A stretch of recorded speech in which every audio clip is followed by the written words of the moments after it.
Hello guys, good morning to all of you. Welcome back to my channel. And this we discuss editorial from the Hindu. Today's editorial that is about slow lane driving on the World Bank's dire growth forecast for India. यहाँ पे आज हम लोग किसके बारे में बात करने वाले हैं? इंडिया के जो ग्रोथ, जो इकोनॉमिक ग्रोथ, ये सब को लेकर बात करने वाले हैं। इसमें वर्ल्ड बैंक का क्या डायर है जो कि ग्रोथ फोरकास्ट बता रहा है, किसको लेके? इंडिया को लेके। ठीक है, तो वही बताया जा रहा है कि जो इंडिया जो है वो ड्राइव जो कर रहा है उसका क्या है? स्लो लेन है। तो ये बताया जा रहा है कि स्लो लेन ड्राइविंग कर रहा है India on the World bank. कहाँ पे कर रहा है? वर्ल्ड बैंक में, जो कि उसकी वजह से क्या हो सकता है? प्रॉब्लम, ग्रोथ में जो है वो प्रॉब्लम आ सकता है इंडिया को लेकर। ठीक है, ये बात बताया जा रहा है। The World Bank has warn, World Bank जो है वॉर्न कर रहा है इंडिया को। क्यों वॉर्न कर रहा है? क्योंकि इंडिया का जो अनइवन रिकवरी हो रहा है कुड सैन बी फेल्टर मतलब क्या हो जाएगा? वीक हो जाना। ठीक है, तो वर्ल्ड बैंक जो है वो वॉर्न कर रहा है कि इंडिया का जो अनइवन रिकवरी जो है वो क्या हो जाएगा? बहुत जल्द वीक हो जाएगा। Could soon फेल्टर।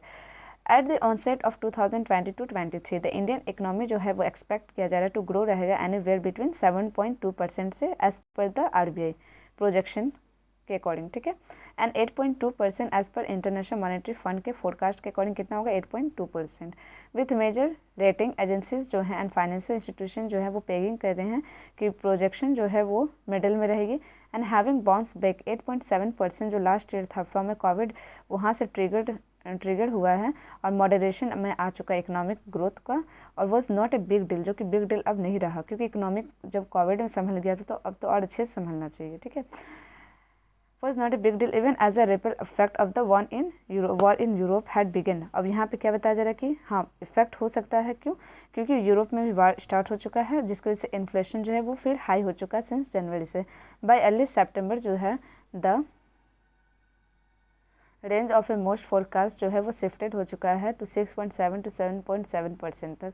The RBI Asian development banks जो हैं फिच रेटिंग्स कर रहे हैं लोअर देयर एस्टिमेट जितना लोअर एस्टिमेट हो सकता है 7%। एंड S&P जो ग्लोबल रेटिंग है वो रिटेन किया है फोरकास्ट 7.3%।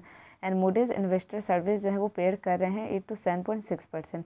बट बोथ बिलीव करते हैं कि that emerging global slow down जो है वो डिरेल करेगा पोस्ट कोविड रिकवरी से।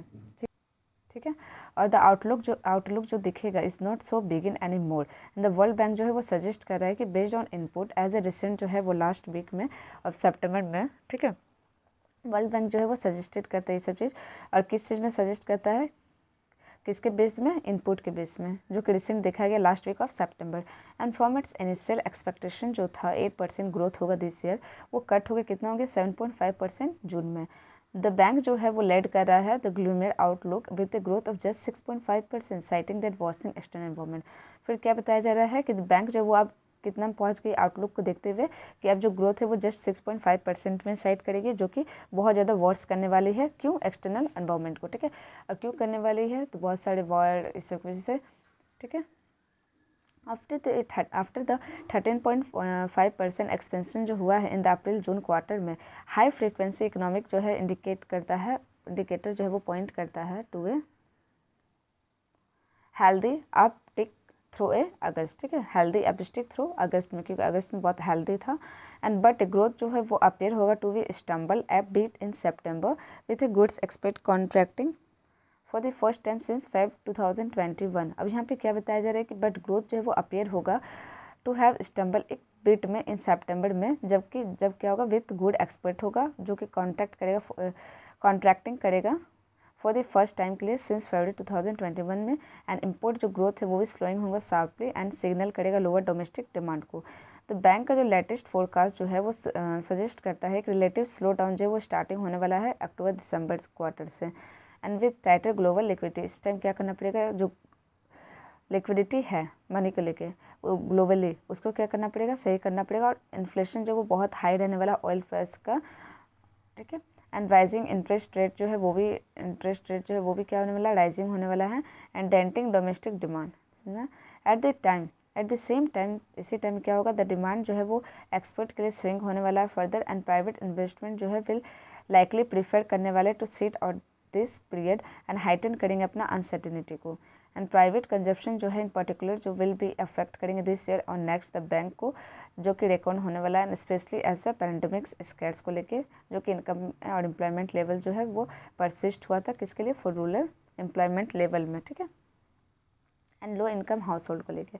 एज मैनी 56 मिलियन जो इंडियंस है वो स्लिप हो चुके below the poverty line in 2020 में, कोविड की वजह से ये एस्टिमेट किया गया। द गवर्नमेंट जो है वो क्या करे, gung ho about the entering an era of a robust growth जो वो स्ट्रांगली हो, ऐसा गवर्नमेंट जो वो चाह रहे हैं। इस वजह से बहुत सारा सेटअप हो रहा है, बहुत सारे यूनिकॉर्न आ रहे, बहुत सारी न्यू कंपनीज आ रही, बट इस डिसीजन जो है वो pandemic driven free food grains programme जो सजेस्ट करता है और रियलाइज करता है that not all actors of the economy जो वो मैनेज करेगा to get out of this would get, and this realize should be reflect in other policy and choices and it makes to tempering optimism with caution। और हम यहाँ पे writer जो है वो लास्टली क्या बोलना चाह रहे हैं कि हम लोग ऑप्टिमिस्ट तो हैं ये सब चीज़ को देखते हुए कि हाँ बहुत सारे चीज़ आ रहे, बहुत कुछ आ रहा है, इन्वेंशन हो रहा है, पब्लिक और क्या ना प्राइवेटाइजेशन बहुत कंपनीज को, इसकी वजह से क्या हो सकता है, जॉब अपॉर्चुनिटी भी इंक्रीज हो रहा है धीरे धीरे, ठीक है।